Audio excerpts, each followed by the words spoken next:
भक्ति के बिना जो है विवेक नहीं होता, इसलिए भगवान के भक्त बनो। एक स्टेप और पीछे ले लेते हैं, अगर भगवान के भक्त बनना है तो जीवन में कोई न कोई निष्काम कर्म होना चाहिए। जब तक जीवन में कोई निष्काम कर्म नहीं बनता है तब तक भगवान से प्रीति जुड़ती नहीं है, बातें चाहे जितनी करो। भगवान से प्रीति थोड़ी है ये। जब तक जगत से प्रीति है तब तक भगवान से प्रीति कहाँ? क्यों? भगवान से प्रीति इसलिए और नहीं है, न तो उसकी कोई शकल है, न उसकी कोई अकल है, न उसकी कोई बनावट है ना? वो तो एक अज्ञात सत्ता है।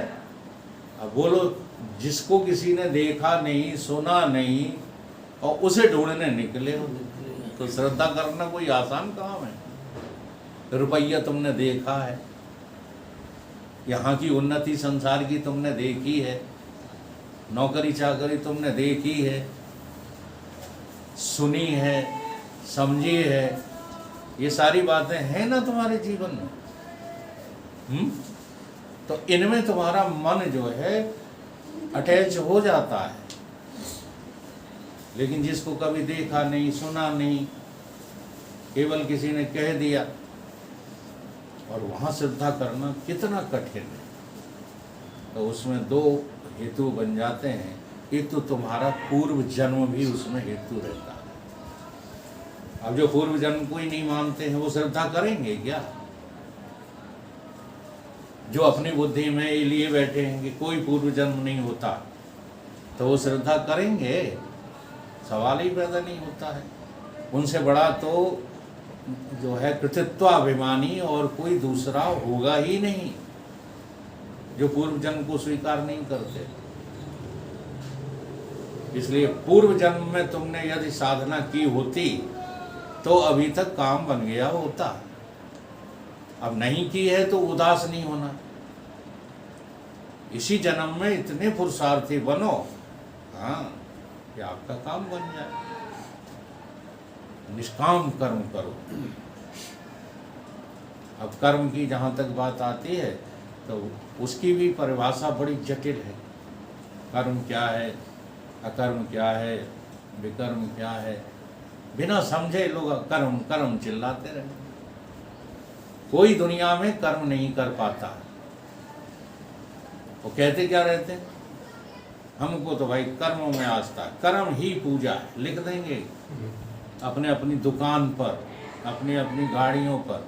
कर्म कर रहे हो कि कर्मों को रो रहे हो? वो विचार करके देखो क्या होता है कर्म है?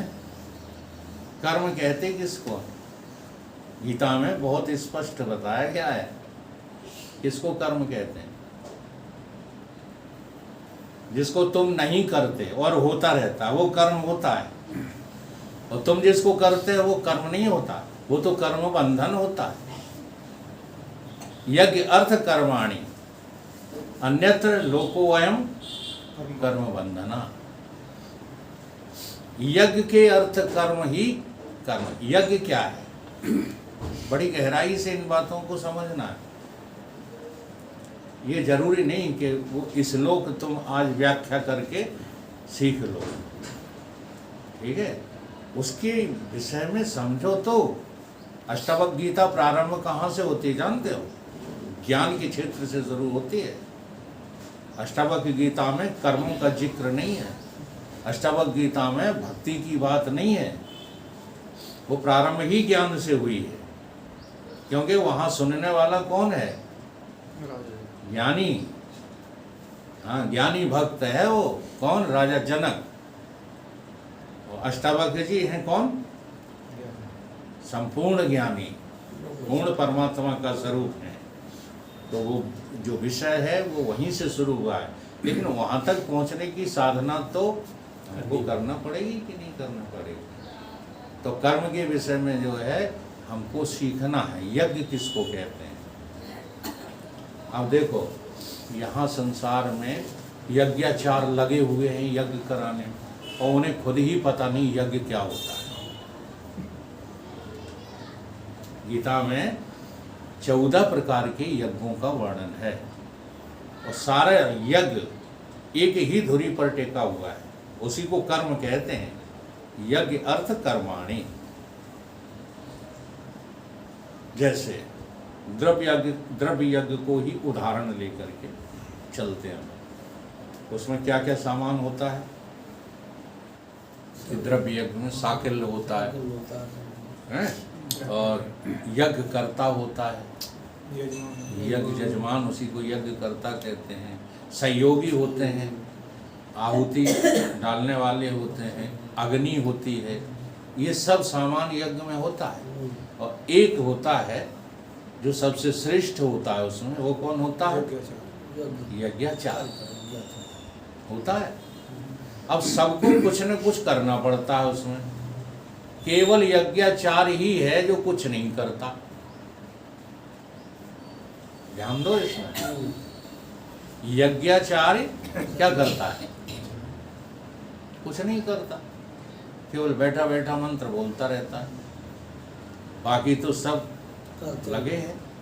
हाँ, अग्नि भी बेचारी स्वीकार करने में लगी हुई है, तुम आहुति डालने में लगे हुए, साकल्य भी भुना जा रहा है उसमें, सबका कोई ना कोई उसमें कार्य है। यज्ञ करता अपना फल चाह रहा है। हाँ, यज्ञ करता जो है कुछ न कुछ चाह रहा है, नहीं क्यों लगा पड़ा है यज्ञ करने में।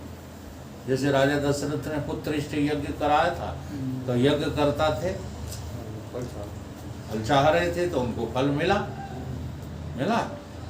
ऐसे ही वहाँ सब आदान प्रदान होता रहता है, केवल यज्ञाचार को कोई छू नहीं सकता। उस यज्ञाचार, एक शब्द और आया है वहाँ पर, इस यज्ञ से बचे अवशिष्ट को जो पान कर लेते हैं वो क्या हो जाते हैं? वो मुक्त हो जाते हैं। अब कौन अवशिष्ट है उसमें? यज्ञाचार ही अवशिष्ट है। यज्ञाचार कौन है? अवशिष्ट। अब इन्हें पान कैसे करोगे? क्या बातों को नहीं जानते हैं? इस बात को जानते ही। हाँ, अब यज्ञाचार का पान कैसे करोगे? उनकी वाणी का ही पान करो। वो जो मंत्र बोल रहे हैं, उन मंत्रों के अर्थों को पूछना है। अब एक मंत्र होता है जिसका नाम है महामृत्युंजय मंत्र। अब महामृत्युंजय मंत्र के द्वारा जब हवन किया जाता है तो बड़े खुश हो जाते हैं कि अब आचार्य ने हमें बचा लिया, पूर्ण यज्ञ हो गया है, महामंत्र का जाप हो गया, और अब हम नहीं मरेंगे। बोलो, बच जाओगे? जबकि उस जो है महामंत्र के एक एक शब्द में अमृत छिपा हुआ है। वो हमने यज्ञाचार्य से पूछा ही नहीं कि इसका अर्थ क्या है, और पूछोगे भी तो हमें लगता है ये यज्ञ कराने वाले बता नहीं पाएंगे कि उसका अर्थ क्या है। उसका अर्थ यही है, पूरे मंत्र का अर्थ यही है कि तुम संसार में अमर होने के लिए ही आए हो और अपनी अमरता को पहचानो। बस यही दो अर्थ हैं उस पूरे मंत्र के। उदाहरण दिया है उसमें कि जैसे आप देख लेना मंत्र उठा करके, ये वो जो कचरिया होती है, जो छोटा सा फल होता है, सेंधी, जब पक जाती है तो अपने जो है बेल को अपने आप छोड़ देती है। ऐसे ही तुम आत्म ज्ञान प्राप्त करके इस देह को छोड़ दो, ये अर्थ है उसका। तो तुम अमर हो जाओगे, अमर हो नहीं जाओगे, अमर हो। इस प्रकार से यज्ञ अर्थ कर्माणि अन्यत्र लोकोऽयं कर्म बंधना। यज्ञ के अर्थ जो है, अब मोटी भाषा में यज्ञ का नाम है विष्णु, तो विष्णु के अर्थ कर्म करो, वही कर्म है। विष्णु माने व्यापक। अब व्यापक तत्व के अर्थ कर्म करना कैसे करोगे? सब कुछ उन्हीं को समर्पित। सब कुछ किसको समर्पित? व्यापक को। अच्छा व्यापक कहाँ नहीं, तो आई बात समझ, तब वो कर्म होता है और उसका सीधा अर्थ है निष्कामता। कामना से जो भी कर्म किया जाता है वो कर्म बंधन का हेतु हो जाता है। और निष्काम कर्म जीवन में यदि एक भी हो गया तो श्रीमान जी आप भगवान के भक्त होके ही रहेंगे। और भगवान के भक्त हो गए यदि आप, तो आप जिज्ञासु होकर ही रहेंगे। और जिज्ञासु यदि हो गए आप तो देह को पृथक करके देख लोगे, इसमें शंका मत करो। आप देह को पृथक क्यों नहीं कर पा रहे हो? क्योंकि पिछली साधनाओं में अभी कहीं ना कहीं कमी। यह देहो पृथक करता पूरा कर देते हैं श्लोक को, पढ़ना से दोबारा। देहम प्रकृता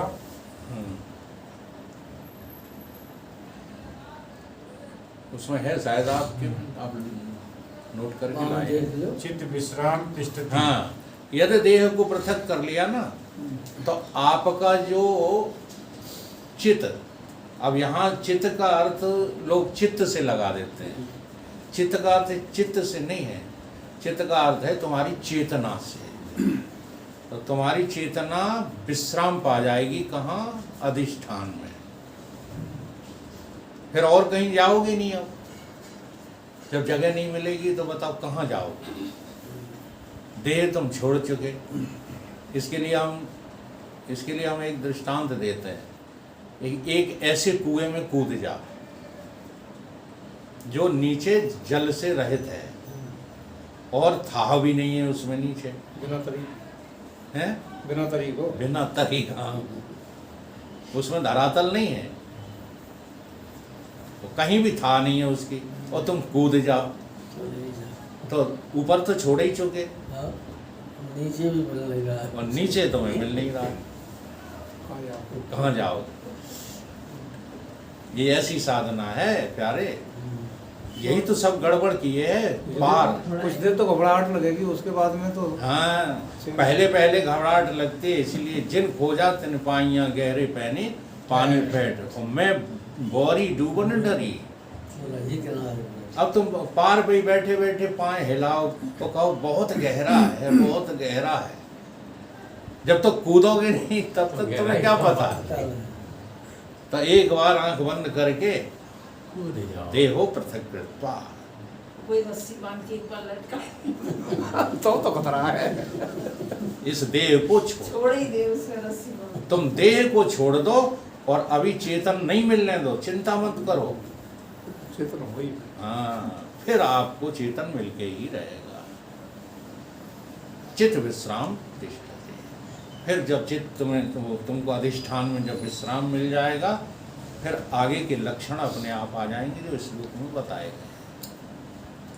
अधुनैव सुखी शांता बंध मुक्तो भविष्य। हाँ, आप बंधन से जो है मुक्त हो जाएंगे, फिर आपको कोई बांध नहीं सकेगा और परम सुखी हो जाओगे। सारी गरीबी मिट जाएगी, जितनी भी अकिंचिंता है, वो अधनेव शब्द आया है, उसका यही अर्थ है। हाँ, कि सारी तुम्हारी जो है जो गरीबी दासता है वो सब मिट जाएगी और आप जो है परम मस्त हो जाएंगे, अपने आप में आनंद की अनुभूति। विवेक हो गया। बोलिए गुरुदेव।